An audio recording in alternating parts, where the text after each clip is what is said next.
hit the new game.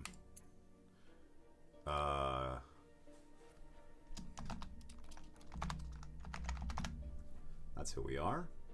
Chapter restarts are enabled. Consequences are open. Okay. Let's start this off.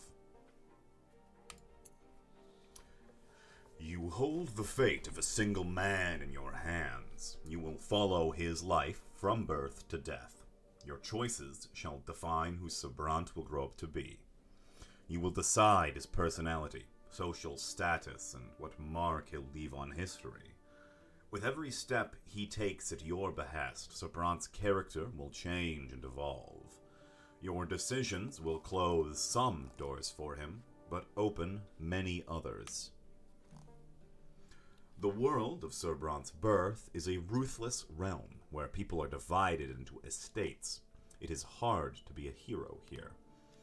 Be ready to accept that Sobrant cannot overcome every challenge in his path. Every hard choice will test his character and personal qualities. Often, you will not be able to make the choice you would like to. It may happen because you chose a different road earlier, exhausted your hero's willpower, or haven't earned the right position in society. Every victory will be a struggle, a path paved with bitter losses and gut-wrenching failures. Accept the tragedy. This is how you will create a gripping and unique tale for your hero. What will become of your Sobrant, his loved ones, and his world? It all depends on you. Ooh. The story of my life remains written on these pages. But my fate has always been my own. Every deed, every choice, every person I met made me what I am.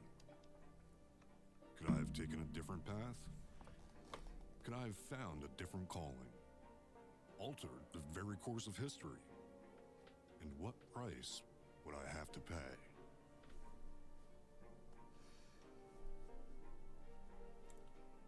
The life and suffering of Sobrant in times of the fall of the blessed Arcan Empire.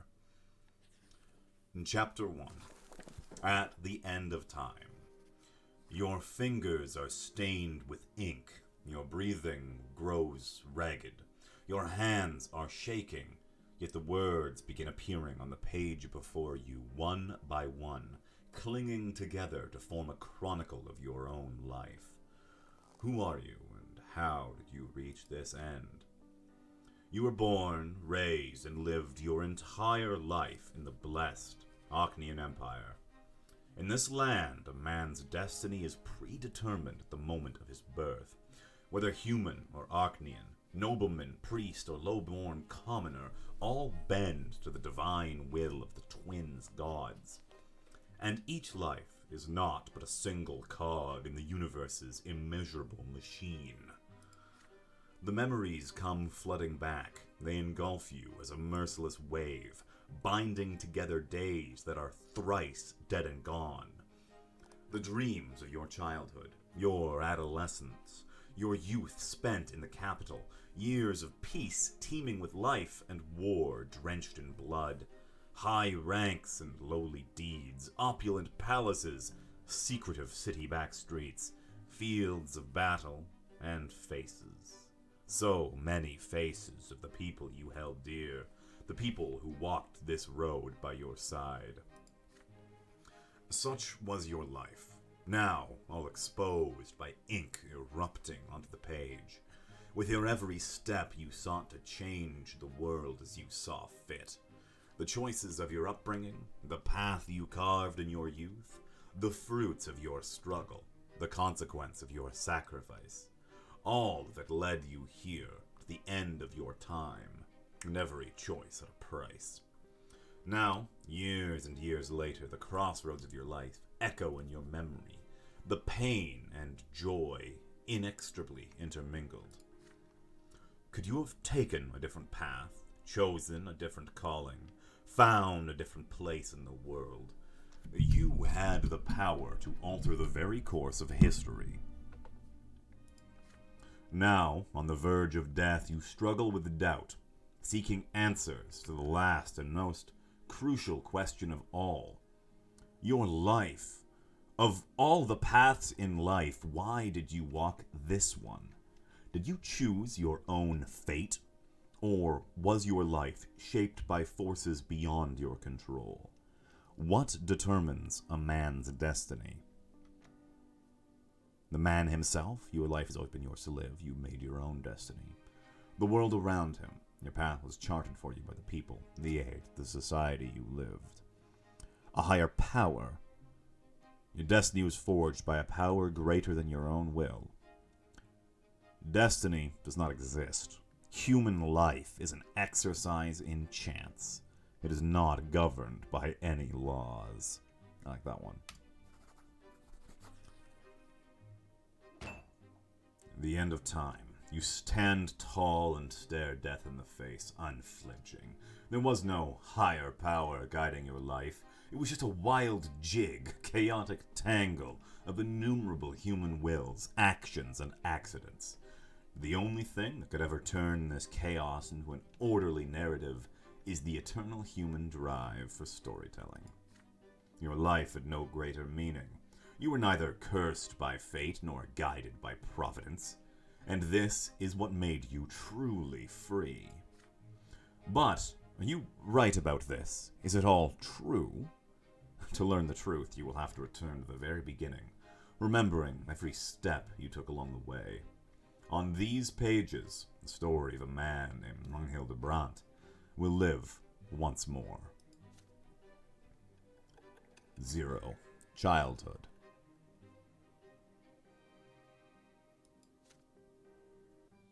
Chapter 1, Childhood.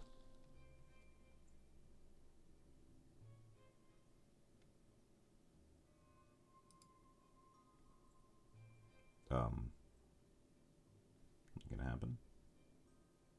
The year is 1118.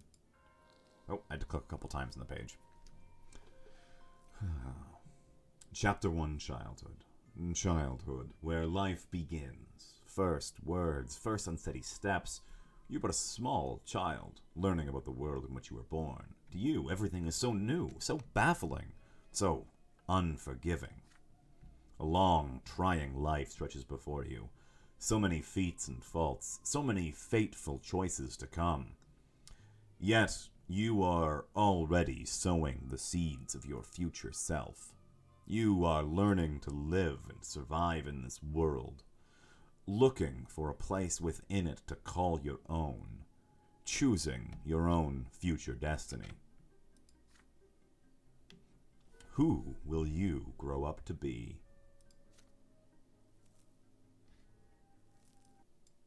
Turn this up a little bit. In chapters Childhood, Adolescence, and Youth, you will live through your hero's coming of age. You will shape the protagonist's personality, his qualities, and relationships. By the end of the prologue, you will determine the estate and future occupation of your hero. Only in adulthood will he begin to influence the world around him, and even the ultimate fate of the Empire. Who will Untitled Chapter grow up to be? It is your call. Childhood, where life begins, who will you grow up to be? Personal life. Events in the personal life of a hero that can happen in this chapter. Fencing lessons. If I have determination greater than 4, I can train with my father to get fencing lessons. Beyond. I can die. Experience an insight, where your mother tells you about the ways of the universe, world, and the lots of its inhabitants. Nobleman's Sacrament. You challenge the sacred order and attempt to seize a noble lot. Alright. Determination is 0. I'm spineless. My perception is 0. Inattentive. My willpower is 0. I'm ready for action. And my deaths, I am untouched by death. The Destiny screen is now available. Okay. The Personality screen is now available. It just shows these. The House of Bront screen is now available. Reputation has been tarnished. Honor of family and position in high society. Wealth, unity in the air. My family tree. Gregor Bront, nobleman of the mantle. He is dead. Or, he doesn't have a status right now. He is indifferent to me. The head of the Bront family and a nobleman of the mantle, a senior judge at the Anzant prefecture. He was the first person in the family to get an education and achieve a noble title. His dream is to see his family ennobled by the sword. A cruel and fierce defender of the ancient order, he is constantly preoccupied by arranging the future of his family line. I need a son, Robert Brandt, nobleman of the mantle. He is sympathetic towards me. Nobleman of the mantle and judge at the Anzan prefecture. Following the footsteps of his father, Gregor, he earned a noble title and position at prefecture. He works tirelessly in his judicial service for the sake of his family. He took your low-born mother Lydia as his second wife, thereby jeopardizing the family's noble future. His first wife, his ex-wife, who has died a true death soon after birth of my older brother, was Amelia Elborn, a noble woman of the sword. She was Stefan's birth mother. She died while giving birth to him. She was a nobleman of the sword and the sister of Augustin Elborn, a powerful family friend. The match between her and your father was your grandfather's doing. She is said to have been a striking woman with a forceful personality who was proud of her noble origins. And they had a son, Stefan Brandt, my brother.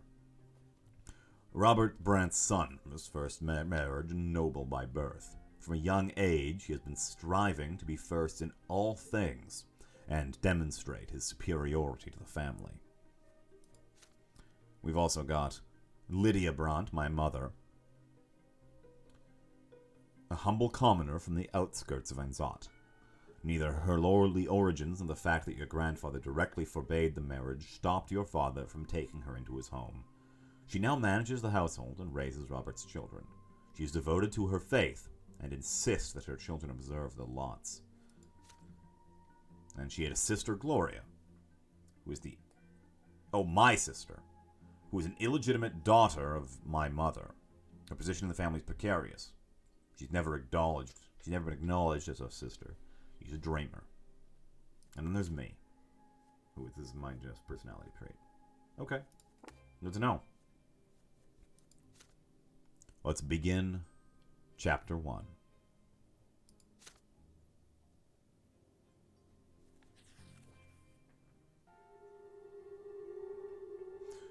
At first, there was nothing. No time, no sensation, nothing but darkness and void. But then a will breathed life into nothingness. Matter and spirit were set in motion. History began its march. It was your turn to enter this world. Your first memory, you were lying on your back, blinded by a white light. You're not alone. Above you tower the colossal figures of those who created you. You are part of them, and they are a part of you. Between you and them is an inexplicable connection, a strong, unbreakable link.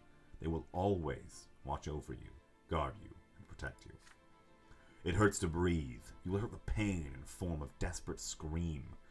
Your creators extend their hands towards you. There are two of them, the ones who made your form from their own selves and brought you into this world. They are united. Yet, as they lean closer, you begin to see how different they are. You can already feel their differences within you, struggling against each other. The first figure is soft and empathetic, wise and merciful. The love that emanates from it wraps you head to toe like an invisible blanket. The warmth from it is never ending. The second figure is strong and powerful, commanding and noble. It is harsh, but fair. A beacon of guidance, a force of protection, and merciless punishment for every misdeed. Yet there is also a third figure. It is like a shadow, barely seen behind them, and yet already pulsing with an unbreakable will to live. It is that very will to live that is now growing even stronger within you. A soft, open palm, a closed fist, a lingering, distant shadow. You struggle to loosen the swaddling clothes wrapped around you and extend a tiny hand into the world. The palm, the fist, or the shadow. Your first smile appears on your face, awkward yet genuine. Your mother and father exchange looks and start talking. You know no words yet, so all you hear is a sequence of booming sounds. But the stranger behind them has no need for words. The stranger's look at all it takes for you to feel the will to live, an act that now burns in you. The shadowy finger brings its fingers to its lips as if to say, there, baby, don't cry. This is our secret now. And the shadow melts into the light. Your life in this world begins. How will you live it?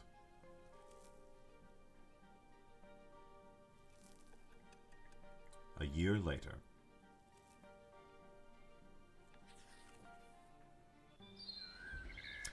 Hide and seek.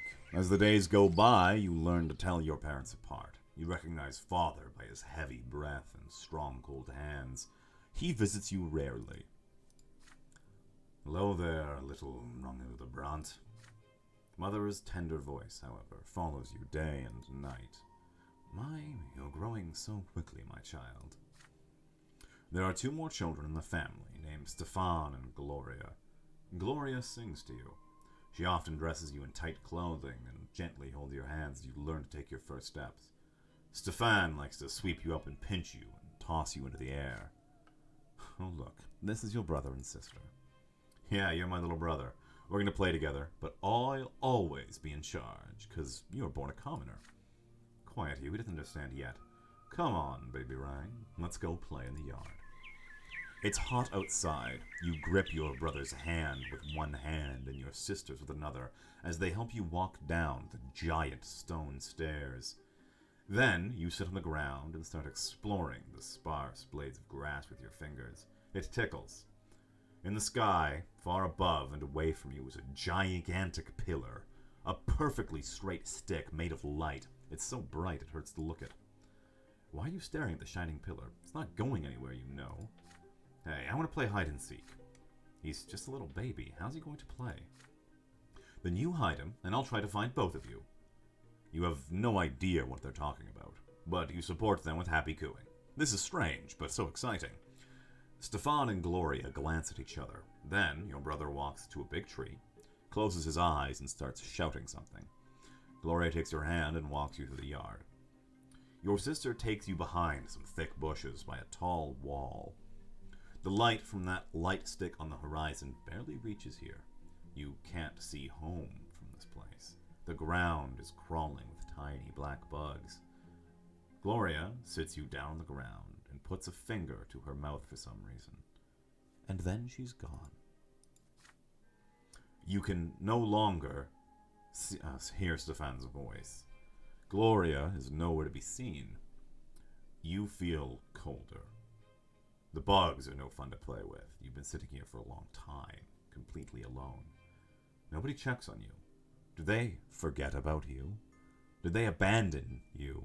I can cry loudly to gain more willpower. I can attempt to find my way home. Or I can sit here and wait. Let's sit here and wait.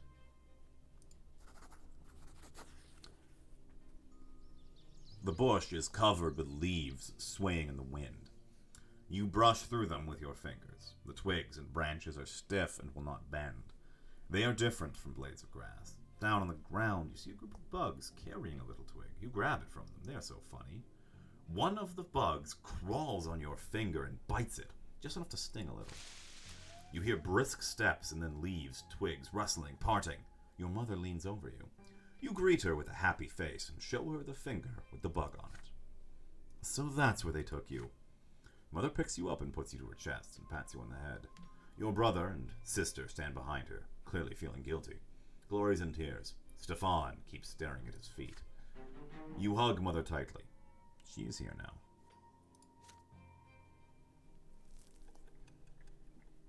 A year later.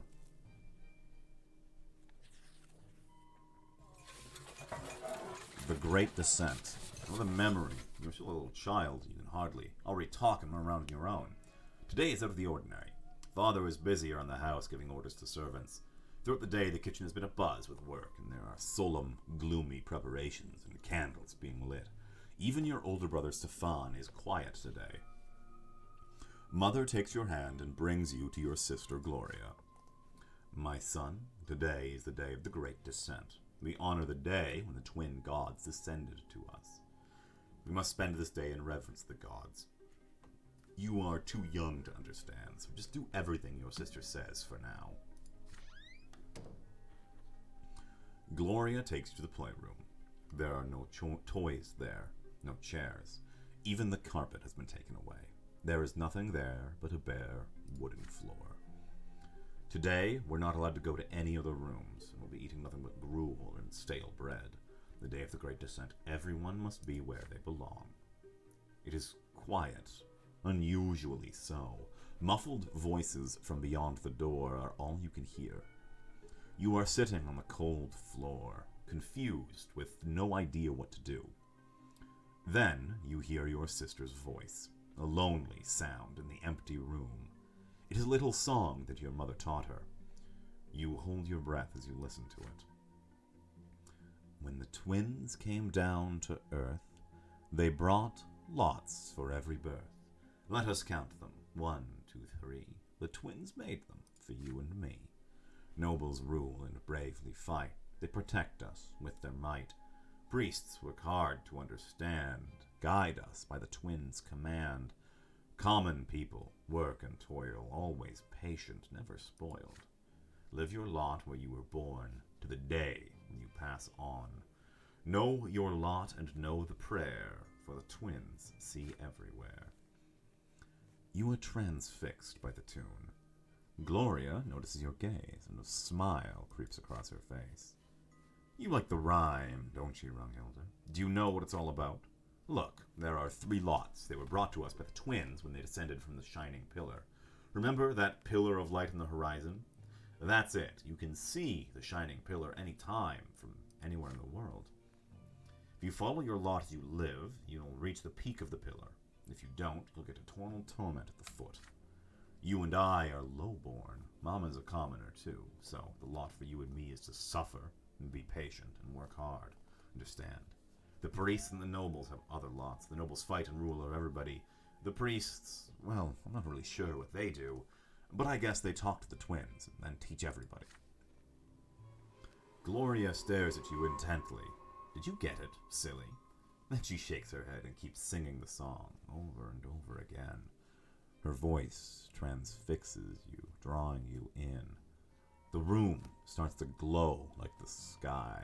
From this light emerge 2 figures you have known ever since the moment of your birth. One of them embraces your sister's shoulder. The other stands guard behind her back. You watch this happening before your very eyes, unable to turn away. Gloria is swaying to the song, unaware of what is happening. She sings the final verses once more. Know your lot and know the prayer. You feel compelled by this divine sight to express yourself somehow. You feel words condensing within you from the light. What will these words be?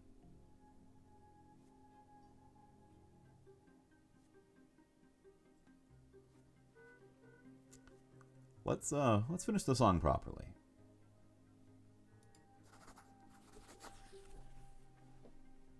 Know your lot and know the prayer, for the twins see everywhere.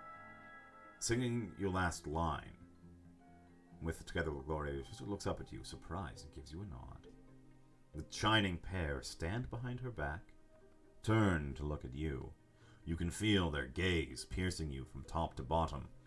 When the moment passes, they melt into the dim light coming from the window. Gloria turns your head to look where you were staring. Did you see something, Runghilda? You shake your head. Not anymore.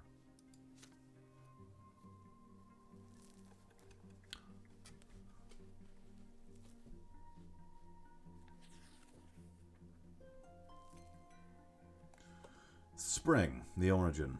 You are starting to understand more and more of what the adults say. Your family is an unusual one. Your father is a nobleman, but not by birth. His is a title earned through great service, but your mother is a low-born woman, a commoner. Because of this, you were born a commoner, but father says you may yet come unto nobility.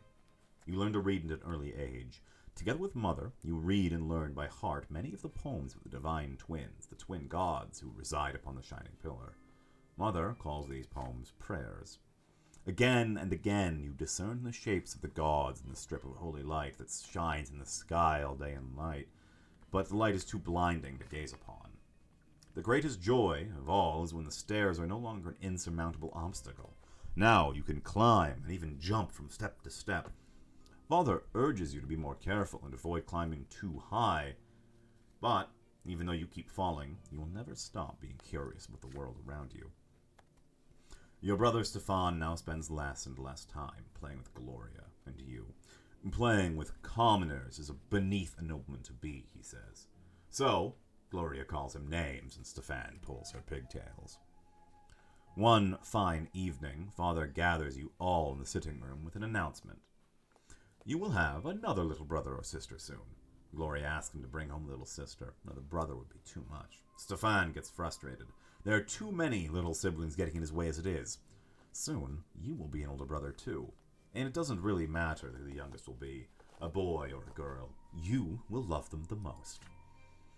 When Father comes back from his trips, he reads his adult books aloud to you. You find these stories of wars, generals, and rebellions quite enchanting, and Father approves of your fascination. Study hard, and one day you'll become a noble of the mantle and earn your sword. But first, you need to grow up. Growing up. The concept is as terrifying as it is alluring. The lot of suffering. You keep staring at the carpet under your feet. You are both ashamed and proud. It feels odd. A scratch on your head stings a little. Stefan is standing next to you, sniffling from pain. Your brother was training in the yard with a wooden sword. You wanted to play with him, but he ended up getting angry and throwing the sword at you. The stick hit you in the shoulder. You picked it up and hit him with it. You see Mother's shoes walking to and fro on the carpet. You do not want to look up. You would rather not see her angry. She is not as gentle to you these days. Why did you hurt Stefan, Runhilder? You stammered out an explanation. He hit you first. You just hit him back. How dare he pester me like that? When I grow up, I'm going to hit you with a real sword. Mother shushes you both and speaks to you again. Her voice is stern, and yet you can still feel her concern for you. Even if Stefan hits you, you cannot hit him back. You are my son, and I was born a commoner. Our lot is to suffer, but your brother was born from a noble father and noble mother. His sacrament is coming soon, and then he'll rule over the likes of us. You heard noble, you must be punished. That is your lot. And the sooner you learn it, the better off our entire family will be. Now, Stefan looks up at you in triumph. You look at Mother in fear, not sure what to do. I can accept my punishment, because my personality is greater than 0. I can deny my guilt or demand an explanation.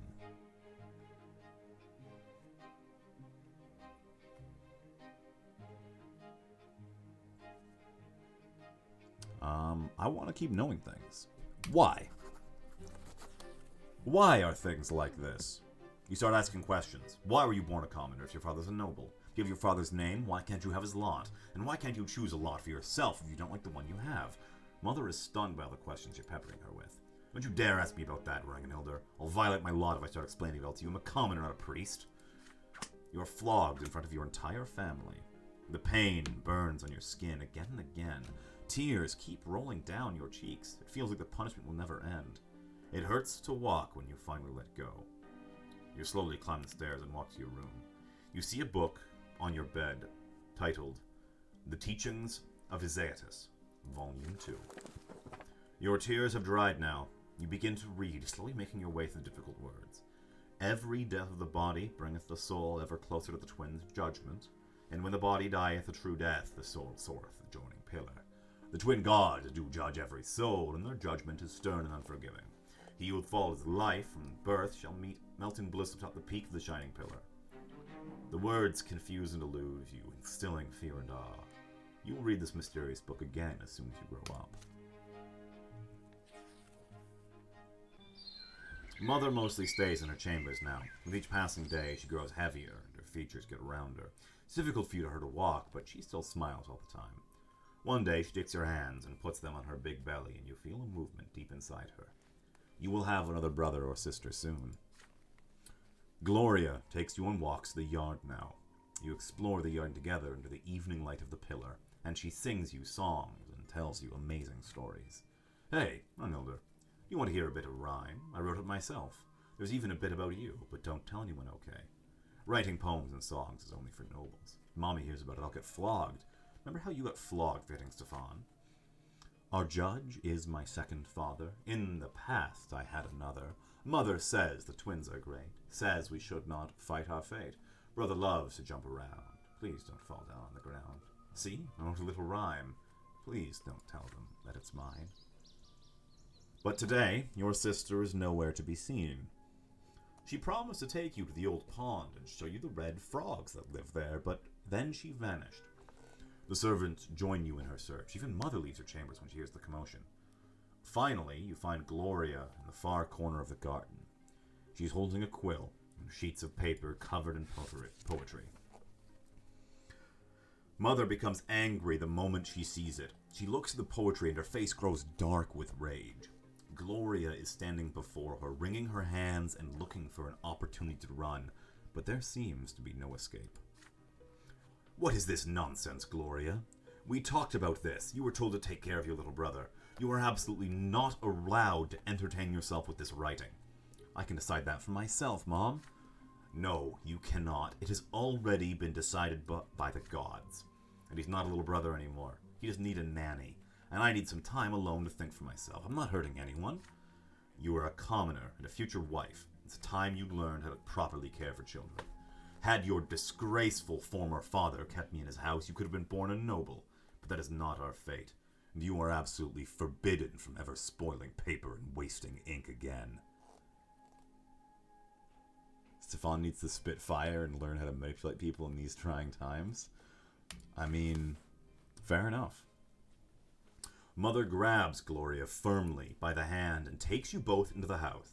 The scribbled sheets fly into the fireplace. Gloria sobs violently. You are a bystander to this scene, unsure how to act. I can write poems with her, I can comfort her, or I can leave the room. I'm going to write poems with her, because I'm apparently doing a perception build. Mother leaves. The last of your sister's poetry burns away in the fireplace. You hug your sister and whisper to her. Let's go to the library, you say. The two of you can hide under a table and write something together. Gloria shakes her head violently. Mother said no, and there's no way she would ever defy her. You reassure her that it'll be your secret. You pull Gloria into the library. She fights you, but you refuse to relent. You carefully peek inside. Your sister takes a small book from one of the shelves. You read it together under the table. It's a book of poetry about eternal love. Gloria clearly adores it.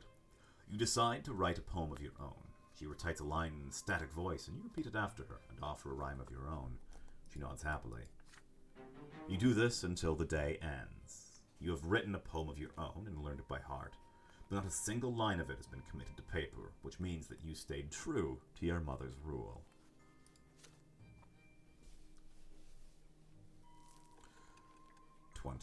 or 11:22. I'm 4 years old. Winter, the coming sacrament. Mother is in her armchair, knitting woolen jackets, pants, and socks for the little one. The baby will be needed kept warm, she says. Father spends less time at home now. Mother says he's very busy with his important job. He is a judge, after all. By the way, my name's not Stephen. Stephen is the noble older brother. Here, I can show you the family tree in a second after this. One day, you decide to ask Mother about Stefan and Gloria. How come they're brother and sister to you, but not siblings to each other? Well, my dear, I didn't give birth to Stephen, you see. It's the son of another mother, and Gloria is the daughter of another father. Come now, don't knit your brow like that. You'll understand when you're older. How is that even possible? You're all family, are you not? Several days later, Mother calls Stefan and Gloria to the sitting room. You sneak in after them. At first, Mother gets angry and asks you to leave, but then she relents. You are told to sit still, be quiet, and remember every word you hear. When you enter the temple, bow to the twins. First the elder on the right, and then to the younger on the left. Stefan, you're a nobleman to be, so walk along the side paved with marble, where the branches are. Gloria, you walk along the sharp side. When you are there, you must get down on your knees, each on your own side. Stefan, kiss the sword. Gloria, my daughter, they will strike you with the lash. Don't be afraid of it. Resign yourself to the suffering it brings. It is the blessing of your lot. Gloria doesn't like the idea of the lash. There's a tense feeling in your chest as well. You were told to remember this. Will the lash strike you too one day? On the next day, they take your brother and sister to the temple. You run towards them and they finally come back. The back of Gloria's dress is soaked with blood. She's hunched a bit, sobbing quietly. Stefan is putting on airs, acting prouder than ever. Nothing else looks different about them. It's all the same, and yet everything has changed. Each of them has accepted their lot. Stefan now doesn't give a shit about me. Unity has gone down by one. Brother and sister sacrament. Your siblings Stefan and Gloria took their first sacrament at the temple. Okay, so the family tree is here. It's Gregor had Robert. Robert and Amelia had Stefan. Robert and Lydia had me, and Stefan and Gloria were are of equal age, and then Nathan is the new younger sibling. You eye the little bundle in your father's arms with curiosity. Behind the many layers of swaddling clothes is your newborn baby brother. Mother is glowing and smiling with joy. Stefan and Gloria are also here, excited. You promise yourself you're going to be the best big brother in the world. You will never hit him, oh no. The two of you will play together and tease Stefan together and help Mother together and go on so many adventures together. It feels so strange to be an older brother. Just the other day, you were the youngest in the family, but everything is different now. Your parents name your little brother Nathan. Mother spends day and night by his side, and Nathan cries all the time, day and night. Mother barely gets any sleep. She is so worn, she says, she starts forgetting things. Like today, for instance, she forgot her knitting in the armchair in the sitting room. You better bring it back to her as soon as possible. You run to Mother's bedroom. You miss her smile so much. You walk in without saying hello and give her the knitting. But instead of gratitude, you get an ice-cold, exhausted stare. Nathan is also there, screaming all the time. Go away, Brunhilde, you're bothering me. She spits these words out through her teeth. You look at the bawling newborn. She can't even get a minute of respite. Enough already. When are you going to stop? I just wanted some peace and quiet. Mother leaps across the room and starts shaking Nathan with malice in her eyes. His cries get even louder. She looks so tired from his never-ending screams. She seems to be within an inch of smashing against the wall. Somebody has to do something. You are scared of your mother right now, but you fear for Nathan's life much more.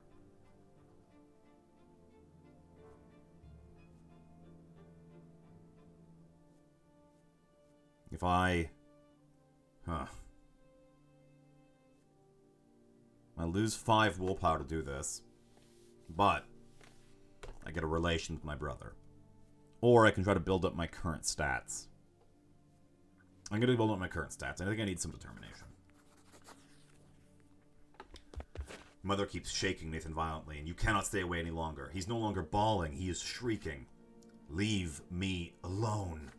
But then, out comes your voice, so loud it drowns out her cries. No, it's not Nathan's fault, Mother. You're just tired. Please don't do anything to my little brother. You have to punish somebody. Punish me instead. He's too young. He won't understand. Your mother freezes and looks at you. Her eyes narrow. Her stare is cold and full of pure wrath. So pure, you cannot help but recoil in fear.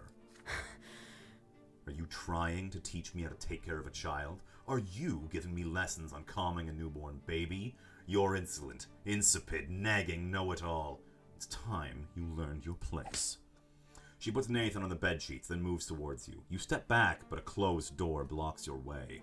She slaps you across the face. Your ears ring from the heavy blow, and your cheek burn from her wrath. You wince and close your eyes, expecting a second slap, but nothing comes. Nothing but Mother's heavy breath and Nathan's shrill cries. Then there is a knock on the door. Your father walks in. He looks at you, clutching a reddened cheek and the bawling baby. At Mother, her eyes red with rage and tears, her breath heavy and ragged. Go to your room, son. I'll join you soon. You do as you're told. Back in your room, you press your aching cheek against the cold window, hurt and dazed by what just happened. Soon enough, Nathan stops crying. You hear Father's heavy footsteps in the hallway. He comes to your room and sits in the bed next to you. Son, please do not be angry with your mother. The twins know she wishes nobody any harm. This is a difficult time for her, but we will make it through this as a family. You stepped up to protect your brother. You acted like a little nobleman today. I'm proud of you. Your mother and Nathan are resting now. How bad does it hurt? You shake your head, not bad, but your hand still aches to cut your cheek. Father embraces you with a sorrowful smile and gingerly pats you on the head as you press your forehead to his housecoat. Things grow calm now. The trouble has passed, and you are quietly happy. Nathan's birth. And then a year passes. 11/23. Best dad? I don't know about that. We'll see. The ant farm. There's a consequence for previous action. My perception is greater than 4. Your younger brother Nathan is growing. Mother spends more time with the rest of the family now. You help her and play with your brother and take care of him when she asks. You often go to Mother's room to sit at the foot of her bed after Nathan falls asleep. She reads you the sacred books and tells you the things you learned that day. During these moments, you see the world through her eyes as well. One day, the door of your room opens and she brings a large box covered with a piece of cloth.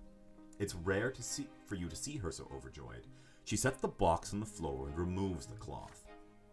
The box under the cloth is made of glass and has a wooden base. Inside, you see a layer of earth carefully shaped into carefully crafted passages, and these passages are full of hard-working ants. Rungilde, this is my gift to you, an ant farm. It's a little world in a small box. We can watch them through the glass. Look, this is the queen ant. She is the reason all these little ants are born.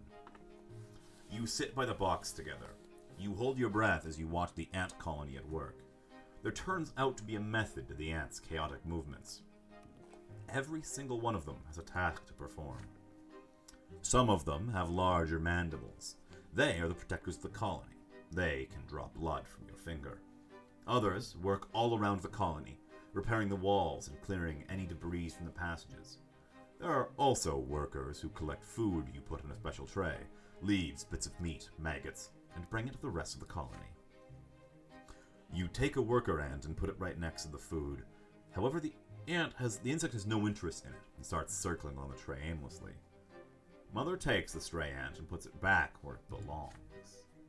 Why did you do that, my son? The ants cannot do what they weren't born to do. Each of them was born for their own job. You shake your head slowly. If only the ants could do whatever you wanted them to. This is your gift now, so they belong to you. Or maybe Mother's presence is the reason they won't obey you.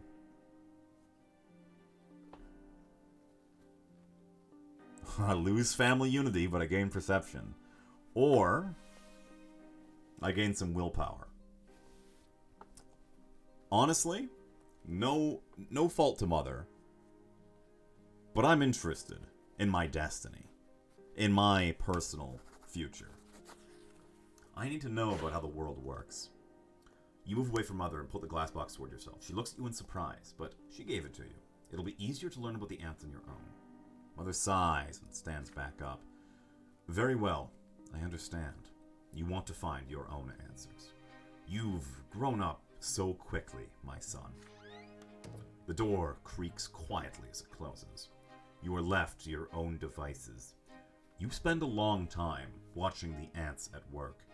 Then you decide to go outside and find them some bugs to feed on. Once your haul is in the tray, you note which bugs they drag away and which they leave untouched. Day after day, you keep the tray full of food, provide the insects with plenty of water, and remove dead ants from the farm. Your tiny subjects still refuse to change their peculiar ways. It's like just as Mother said, the ant farm is exactly like the world we live in. The ants will never know that you are there.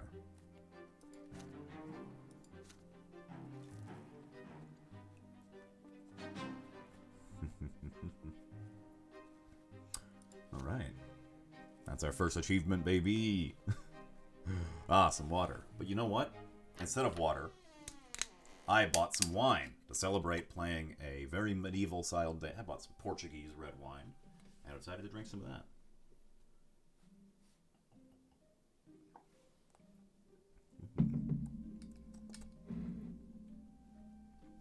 That's actually pretty good. I like that stuff. It's a Lisboa red blend, so it's a bit higher in red fruit. Not as heavy as a Douro. Thank you. I will drink some water as well, though. I don't like to drink...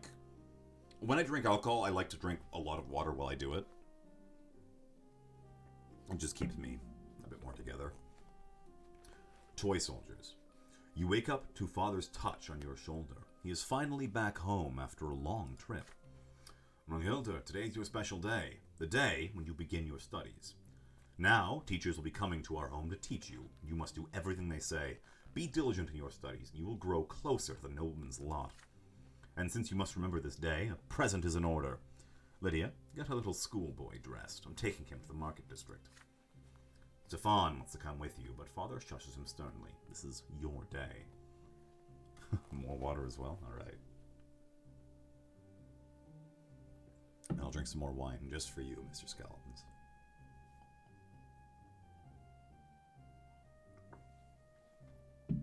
Yes, I'm drinking out of the bottle like a savage. Your older brother is hurt to hear this, but stays quiet.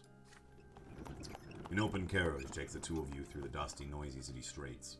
A pleasant wind tussling your hair. Your city is called Einzot, and you already know, it's the largest cities in the entire empire. There's a big shadow on the street. It comes from the white foliage of an enormous tree that spreads its branches all above the city. My son, did you know that the silver tree grew from the blood of our god's own disciples? It has been growing here for hundreds of years, right here in our city.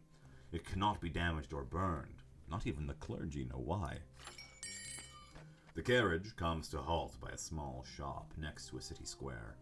You run there and freeze by the stalls in excitement. The shop is packed with dolls and figurines and toys. You've never seen so many at once before. Have you chosen your present yet? Father asks.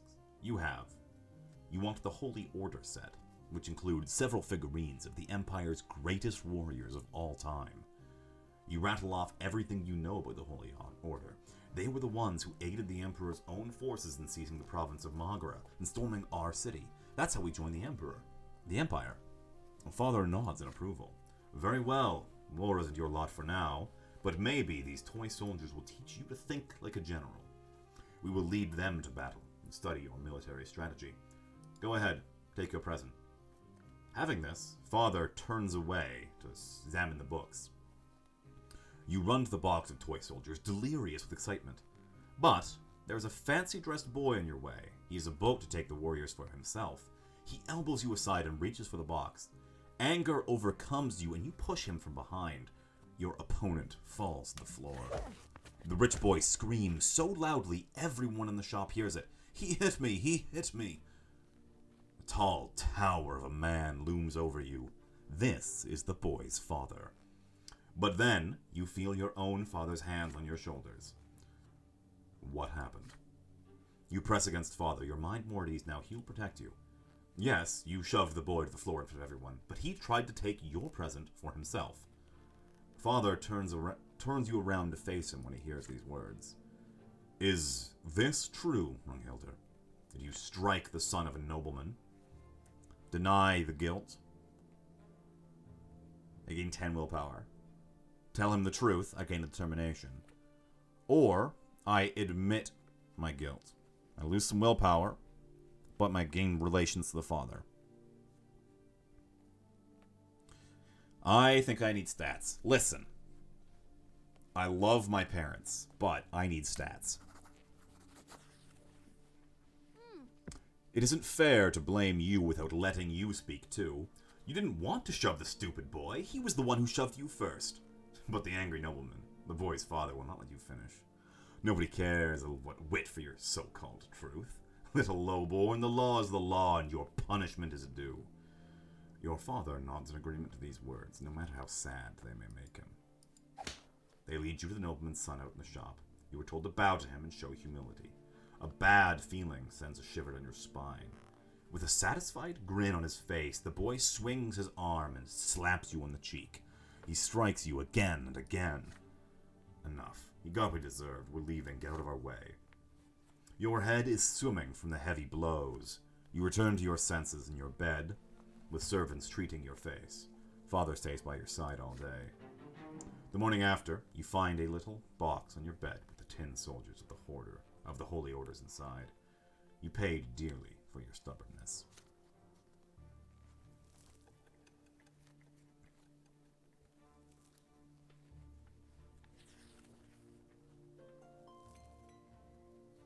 The family dinner. Today, Father ordered the dinner table to be brought into the yard. For the first time in months, he's home outside of the confines of his always locked study. He spent the entire day playing with Nathan and you, discussing various matters with Stefan, now an adolescent, and walking in the garden, and now a dinner under the open sky. Your entire family gathers together, with Father at the head of the table, smiling. He asks each of you about your studies. Nathan climbs up his knee and recites a counting rhyme in a funny, sing-song voice. Stefan mentions that his fencing teacher praised his accomplishments. He rises from the table together with Father to show his skill in a practice duel. Next comes Gloria's turn. She stands in her chair and recites a lengthy prayer by heart. Mother showers your sister with praise. Father chuckles quietly, hiding a smile. When your own turn comes, you recite all the ranks in the Legion, from common soldier to high commander. Stefan listens you, with a skeptical look on his face. Night slowly falls, but the servants ensure the yard is well illuminated. You don't feel cold in the dusk tonight. It feels good, yet so important. All of you are finally together, sitting at the same table. No fighting, just smiles. No arguing, just pleasant small talk. Then, the servant approaches Father, with a letter in his hand.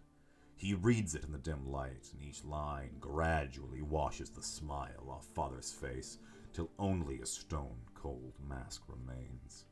Mother looks at Father with an unspoken question in her eyes. Gregor Brandt is coming back to Einzot. He is the head of our family, my father. Grandfather's return. Your grandfather has returned from the capital. Ever since the news of grandfather's impending arrival, there has not been a single day when the house has not been cleaned or decorated. Your parents anxiously make sure everything is in order. They tell you to wash your face and hands after walks and scold you for leaving books on the floor. They tell Gloria she'll be flogged if she is ever seen hiding in the attic. They make Stefan stay in his room. Even baby Nathan gets in trouble. Everyone is on edge. Then, one day, grandfather arrives. It's a grim day, so hot your neck is sticky with sweat. Father, Mother, Stefan, Gloria, you and Nathan, the entire Brandt family stands on the porch in front of the house. The house servants lined up behind you.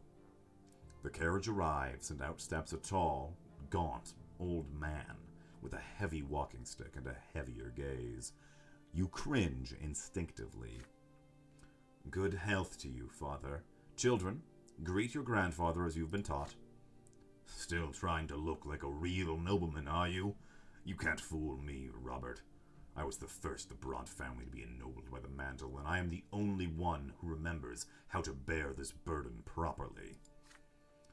I live honorably by my lot. Your marriage to that low-born wench cut us off from ever becoming nobles of the sword. My progeny could have been born bearing noble blood. Father, I beg you, this is not the place. Grandfather eyes him with scorn and walks into the house, the entire family following close behind him.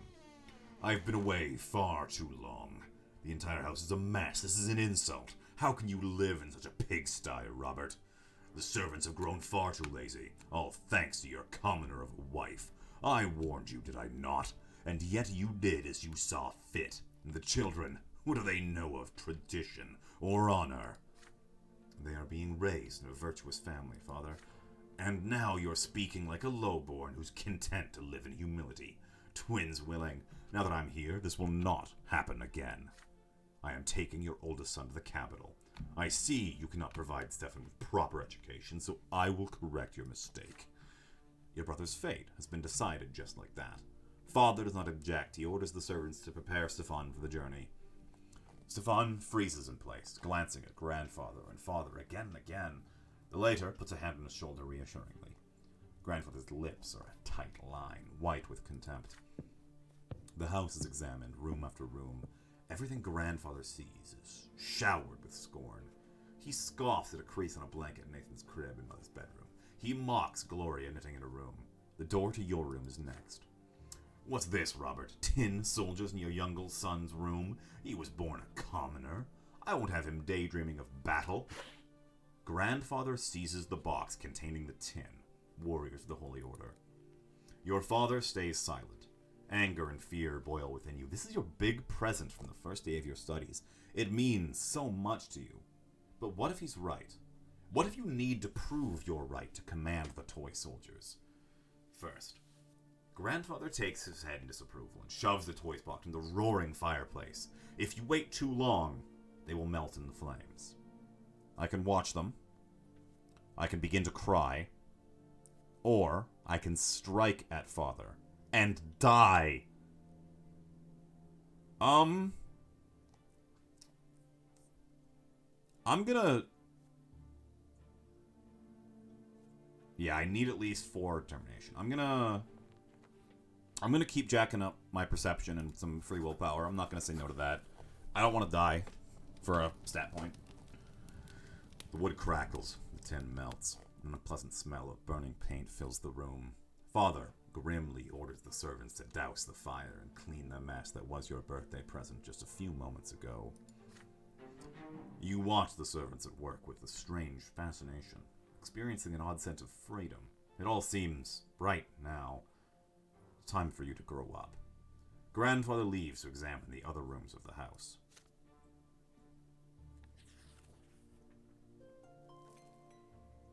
Soon, grandfather leaves. The elder brother, Stefan, goes with him. From that day on, father's hired teachers tend to you alone. They bore you with monotonous lectures on writing, counting, and the way of life in the blessed Arcanian Empire. You often distract yourself from their intrusion by playing with your younger brother, Nathan. Your home grows quiet with your elder brother. Too quiet. Weeks later, your family receives a letter from Stefan. Grandfather has sent him to a boarding school for nobles, and he's now studying hard in preparation for his service as a nobleman. The rules here are way too strict. You can't even sneeze with the teacher's permission. But I've been studying with my peers. We're learning how to live as nobles in a noble society. We're also learning the art of swordplay. That's my favorite part. With Stefan now at the boarding school, grandfather arrives once more, this time to live in your home.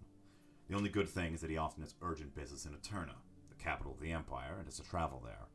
One day, you ask Mother where he lived before. In Eterna, she says, but now his place is here. Each time grandfather returns, he gives the servants new orders. Your home is now always busy with repairs.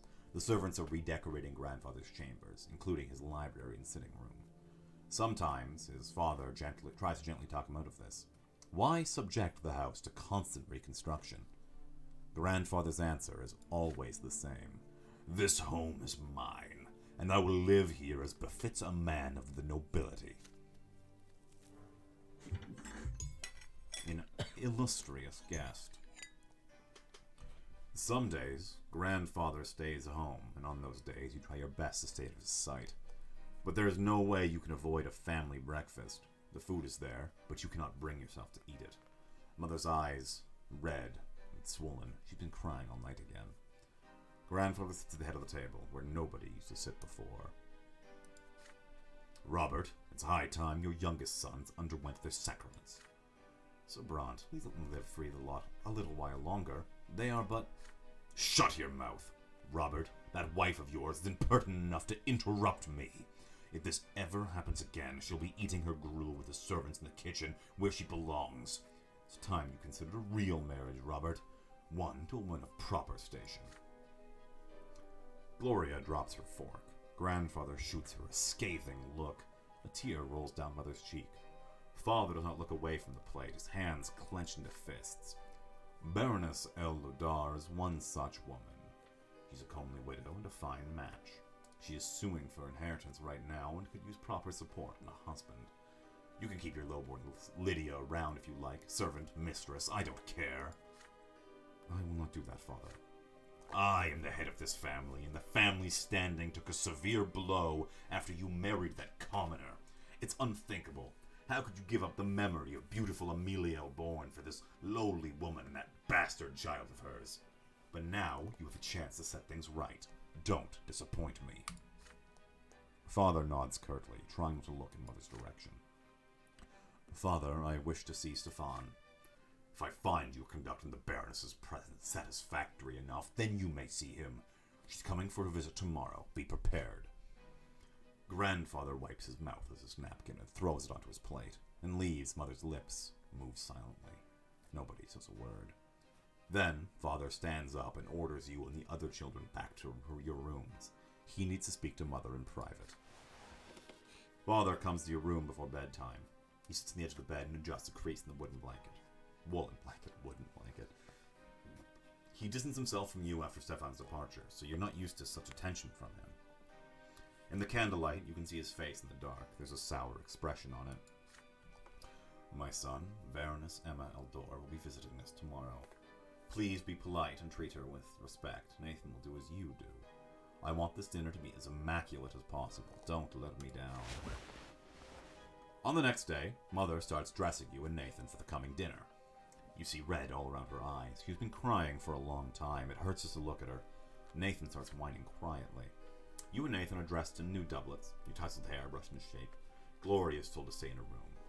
Father appears wearing his best suit. Mother is a humble brown dress, looking pale. Grandfather has an uncharacteristically contented look about him. You hear the sound of wheels and hooves against the cobbles in the yard. Then a pair of dainty heels come clacking. The antechamber is completely quiet and still, fearing Grandfather's observant eye. The door opens. You see your guest, a beautiful, dark-haired woman in a dress of deep, elegant blue. Father takes the hand of Lady Eldar and kisses it, showering her in compliments. Grandfather's face is beaming in her presence. No one even bothers to introduce Mother. Baroness, allow me to introduce you to Robert's sons, Runghilder and Nathan Bront. Frankly, it's his eldest Stefan who deserves the most attention, but currently he's studying in a Turner with other young noblemen like himself. It is my hope that his younger sons will also make me proud one day. Grandfather eyes you with a probing look. How will you act in front of the Baroness? Will you accept her here next to your mother, your father's rightful wife? I can gain reputation, or gain family reputation, but lose unity, and gain respect of both my father and grandfather, but lose respect of my mother. I can lose respect of, or make the family lose some respect, gain some stats, gain rep with mother, lose with father, lose with grandfather. I can maintain my composure, or I can demand that mother be introduced. Oh, wow. That's a spicy one, huh? What do I want to do? I kind of want the stats. We lose family reputation. Do I want to throw Mom under the bus to make our family wealthy? I don't really care, to be honest.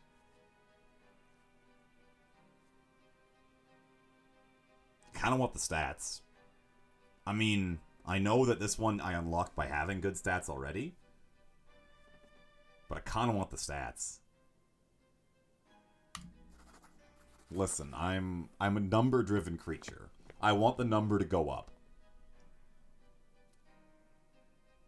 You turn your back on the Baroness and walk to Mother. You walk upstairs to her room, hand in hand. Behind your backs, stunned silence reigns in the antechamber. Soon the two of you are alone. A burden falls from Mother's shoulders. She embraces you. Together you wait until dinner ends and the Baroness leaves. You didn't betray me. If only you could feel how grateful I am right now. The morning after, Father leaves for Turner with Grandfather to visit Stefan. He returns from the capital in a quiet rage. You overhear your parents talking. Apparently, Grandfather has already poisoned Stefan's mind against him, and he greeted Father with cold hostility. The name of Baroness Lauder is never mentioned in the house again. Tarnished honor, oh boy. Well. But my perception's getting up there.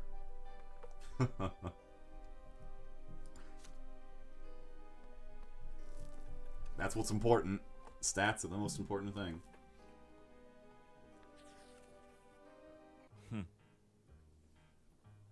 Father now checks on your studies often, nitpicks you for sitting, reading, and speaking in an incorrect fashion. Once he becomes so annoyed, he says that he wishes Stefan had been the one to stay home instead of you. You never expected to hear these words from your father, of all people. Grandfather's trip to the capital took longer than expected. It feels lighter on the house without his presence. You allow yourself a little change of scenery. Instead of your room, you now busy yourself with reading and calculations the sitting room, from the open door to the yard. Gloria has joined you today.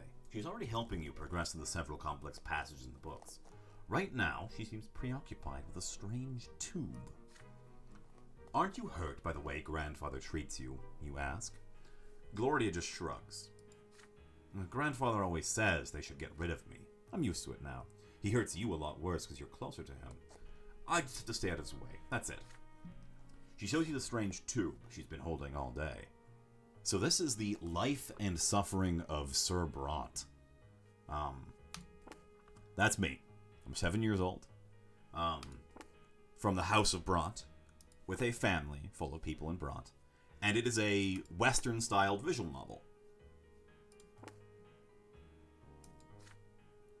Oh, let me go back. She shows you the strange tube she's been holding all day. Look, it's a kaleidoscope. I got it as a gift. Want to see inside? Excited by the idea, you close the book and peer into the tiny hole on one end of the tube.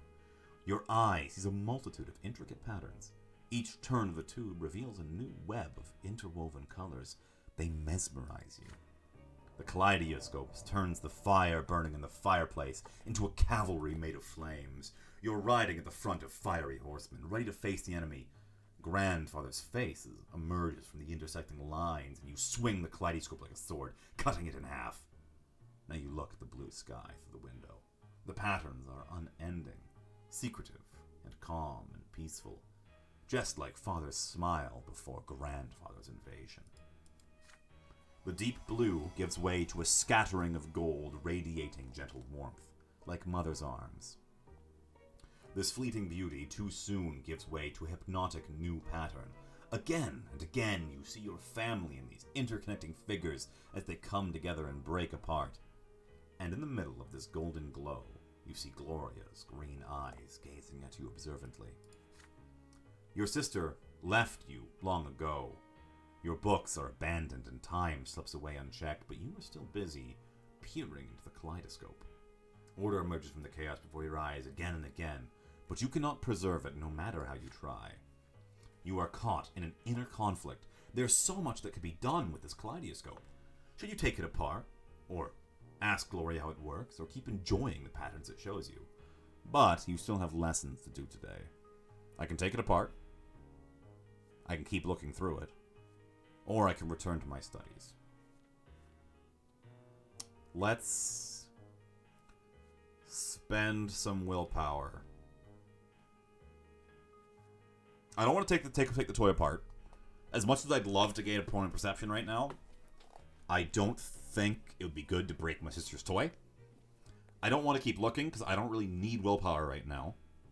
I need to finish my studies to get that stat point and to not upset people. You put the kaleidoscope away and return to the studying book. There is so much you have to discuss with Gloria. You cannot help but wonder, what things did she see there? But first, your lessons.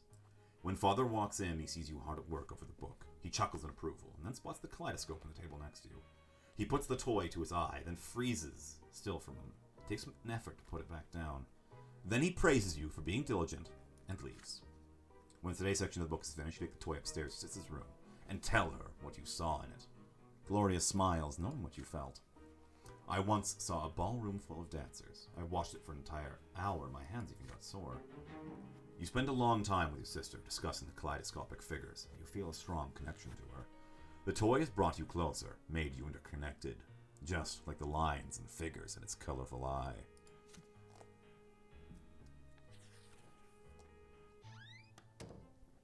Sweet temptation. Grandfather's visits are no longer a cause of fear or panic around the house. He has become something you're used to. Something nagging, yet not unordinary, like a splinter or a stain in your trousers. The tension still remains, however.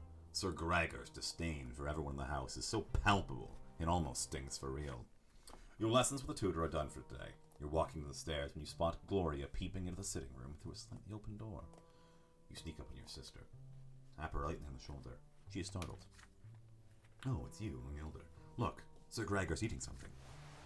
Grandfather is sitting on the sofa, flapping through the book with one hand and reaching for a glass bowl, another now and again. Inside the bowl, you see candied fruit, a sweet confectionery forbidden to the common estate, like all sweet things. Yet Grandfather's face shows no pleasure as he keeps consuming the high-born treats. The clock strikes 3. Grandfather raises from his seat, puts away the bowl on a shelf, and leaves the yard. He always takes a walk in the city at this time. Gloria nudges you with an elbow and looks at the candy bowl when you look at her. The first emotion you feel is fear, but the next comes curiosity, and it is stronger. Stefan used to boast that candied fruit tasted incredible, and now you have the perfect opportunity to try it. You try a candied fruit first. The sugar starts to melt as soon as you put it on your tongue. It is so sweet. You've never eaten anything as good as this. You take the whole bowl off the shelf and give it to your sister. She takes the fruit and brings it to her mouth carefully, like a rare treasure. There's a thumping on the stairs. Footsteps accompanied by the knocking of a walking stick. You have no idea why, but Grandfather is back. You quickly hide behind the sofa and pull Gloria after you, but she is frozen in place with a bowl in her hands. The door opens. Grandfather, menacing finger, advances on Gloria. His hand seizes her arm. You squalid, ungrateful, low-born child! How dare you bite the hand that feeds you? You and your trollop of a mother would be sleeping in a ditch if it weren't for my spineless son. The sweet and pleasant things in life are for the noble estate, not for the likes of you. Did you forget your lot? His hand swings and hits Gloria on the cheek. She falls to the floor right next to where you were hidden. Her fingers glisten with the warm, melted sugar that brought you here. Grandfather advances again, his walking stick ready, but then he sees you huddling behind the armchair. Please don't hurt him, Sir Brant. This is all my fault. He tried to stop me. You can already see a bruise on her cheek. This is only the beginning of her punishment. Gloria was caught... Oh, hold back. Gloria was caught red-handed. Unlike you, you can still avoid your punishment. What is it then, milksop? Did you try the sugar too? Or were you trying to stop this piece of filth, like she says? Like, if I had... if I was more friendly with Gloria, I can start making fun of him, which I kind of would like to do. But, instead, I'm going to tell the truth. I'll lose my 5 points of willpower. I'll have to get that back at some point. But, I'm going to get relations to him and gain some perception, which is an important stat. You stand up and tell the truth. So the reason why I'm so important in trying to keep willpower up is because if you go to the Destiny tab, you can already see things that happen. And I want this to try to attempt to seize a noble lot at the end. I want to have a great willpower greater than 0. This is also interesting to have high enough determination to get sword training, but I don't know. We're going to have to see how that goes. You stand up and tell the truth, even though it takes you an effort to do it. You actually ate a candied fruit, but Gloria only touched it. Your hope is this will help your sister avoid punishment. You are quickly proven wrong. Grandfather's face is red with rage. He strikes you both with his walking stick, blow for blow. He keeps hitting you until he grows tired. Then he leaves you where you are. Soon enough, Mother comes in to find the two of you on the floor, too afraid to move. She shakes her head in disappointment. You are badly hurt and covered in bruises, and yet she forces you to kneel and recite the precepts of the lot and how important it is to follow them. Then you stand before father and grandfather and swear to never take things that do not belong to you again. I lost 5 willpower. Oh, I'm -5, right? Oh no, I'm at 5 now. Okay, yeah. But I gained some more perception. I'm trying to get to 10 before the end of the chapter. That'd be cool. But I don't know if that's possible. The Sacrament. Father and mother have been focused on Nathan and you since early morning. Instead of breakfast, you were told to say your prayers, wash your hands and faces, and get dressed in plain white shirts. Today is the day of your sacrament. Mother, I want to go play in the yard. No playing today. You and Runhilda are big boys now. It's time for both of you to have your first sacrament. No one can live without a lot. I don't want a lot. Be quiet and listen. You are born commoners, you must accept a low-born lot before the twins. When you grow up, you'll get a chance to earn a noble lot. Father and mother take you to the carriage. Nathan is hungry. He starts whining. Grandfather's the last to get in the carriage. His eyes are on you and your brother, looking for every fault. Soon the carriage is moving along the streets of Einzot, slowly and solemnly. One more turn and you see the colossal white building marked by 2 massive pillars. For the first time in your life, you are to enter the Church of the Twin Gods. You enter the gate and walk under the splendorous dome of the church. The church hall is divided into 2 halves. They are drastically different from one another. The floor on one side is rough, jagged, covered in dried brown spots, while the floor on the other side is made of smooth marble. The commoners kneel on the jagged floor, while the well-dressed nobles and their families sit on pews. Father and grandfather leave you to sit on one of the nobles' pews. Mother walks the rough stone of the commoner's side and gets down on her knees. You see her wince in pain, for the lowborn estate shall suffer in the house of the faith. The church acolytes surround you and lead you to the altar, where you and other children will take your sacrament this day. Before you stands a tall priest dressed in black, with a sword in one hand and a hefty whip in the other. Nathan's whining grows louder. He dislikes this place. He is scared. You must remain quiet, but your stomach roils in uneasy anticipation. The first child to take the sacrament is a jaunty little boy from a family of nobles. The priest extends the sword before him and recites the word of his lot. From this day forth he will fight and rule and pursue the arts. His mind, now forever free from the throes of suffering, for now he belongs to the noble lot. The boy proudly touches the flat of the blade with his lips. Nathan is next to receive the sacrament. He suddenly snaps out of his fearful trance and tries to break free, but the acolyte pulls him towards the altar and throws him on the jagged floor of the lowborn side. The sharp edges bite into Nathan's knees as he lands, spraying drops of red around him. I don't want to, Runhilda. Why do they want to whip me? What did I do? You try to break free and run to his side. You want to give him courage and protect him, but the acolyte's grip on you is too firm. You feel utterly helpless. Your little brother has to face the world all by himself. The priest starts reciting the words of the lot as he swings the lash over Nathan's shoulders. From this day forth, Nathan, thou shalt endure and work and suffer. Thou shalt be ardent in thy labor and humble in obedience to thy rulers. And now cometh thy first true suffering, which thou must accept with gratitude. The lash cracks. It strikes his right shoulder. It strikes his left shoulder. The blows are so powerful that Nathan falls to the floor. His priest tells him to rise. He has received his lot. Nathan gets on his knees and drags himself towards another, his knees torn and blooded, his spirit broken. It is now your turn.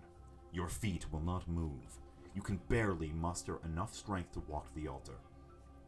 You get down on your knees and feel the sharp stones below, so sharp your clothing cannot protect you. Your skin begins to burn. The acolyte forces your head down, and you feel the lash being drawn above you, ready to strike. The priest's words are for you now. This is thy sacrament. Thou shalt work and endure. Thou art about to receive thy first true suffering by the sacred lash. Dost thou accept thy lot? Accept it, to lose determination, gain perception. If I had more determination, I could raise my head and stand up to gain some willpower. I could catch the lash to sacrifice some perception, but gain determination. Or I can kiss the sword. I might lose some perception, but I gain some determination, and I lose a bunch of willpower. But, I mean, come on. The The whip slices the air about to strike, but your eyes are transfixed by the blade the priest holds into their hands. You jump up and away. The lash misses you. You grab the blade with your hands. It cuts into them without mercy. The priest wrenches it from your bloodied finger. You look him straight into the eye. I am Runhilder of House Bront. The priest freezes in shock. You seize this moment to pull the sword closer and kiss the smooth, cold blade. You hear cries of outrage amongst the churchgoers. Mother prostrates himself on the jagged floor, racked by fear. Father remains still, baffled by what you have just done. But grandfather looks at you intently, as though truly seeing you for the first time. There's a semblance of respect in his gaze. You are forced back to the commoner's place in the altar. The acolytes seize you by the arms and legs and keep your face bent closely to the bloodied, jagged stones of the floor. Your lash strikes your right shoulder, then your left shoulder. Then you are told to rise. You are a commoner. Mother takes your hand and leads you to the church. Once you're outside, she scolds you for being insubordinate and bringing some shame to the family. Nathan holds your hand as you walk in his, face a tearful mix of confusion and awe as he looks into your eyes. But you do not feel as though you've made a mistake. You did what was right for you. I'm mad I lose some perception. I want to keep it above 7. That's the minimum I'm willing to go for it. I want my determination to at least be 4. That might unlock the sword training scene. Willpower, though, kind of sucks. I had to give it up, but that's what I was saving it for. The sacrament. I've taken the commoner's lot.